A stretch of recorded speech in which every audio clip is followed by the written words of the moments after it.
Contohnya padha mangan karo pitik. Kuwi ki sing lamun anu, akiyumu ki ora nyandak. Ora kok kon mangan kendum karo pitik, ora kok karo pitik ndak.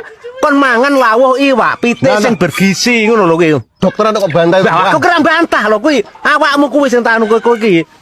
Ngomongnya pusing aku engko tensiku engko dhuwur engko tak delok wis delok.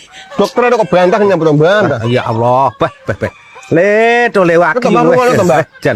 Iya bener ngene iki tensiku mumbul ngene iki. Jan ngasane. Periksa dokter. Bener, heeh kowe periksa ke dokter. Heeh. Ya. Wis lho.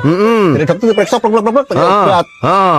Ya. Mas ini kurang vitamin, kurang protein, kurang gizi. Bener. Bener. Terus disuruh makan yang bergizi. Betul. Contohnya apa, Dok? Ya mangan karo pitik, Mas. Lah, kuwi ora ngono.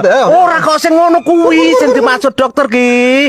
Kon mangan sing bergizi ku lawuh iwak pitik. Kok bangga dokter? Ora kok mangan karo pitik. Bangsane mentok banyak kuwi iki. Ojo mantah dokter. Lah, domong gatek piye to kowe iki? Wis, akiumu ki ndak nyandak. Nyandak piye lho, Mbak? Ndak nyandak blas. Ngene iki malah aku sing nganu tensiku malah iki saya mundak dhuwur ngene iki engko. Wis.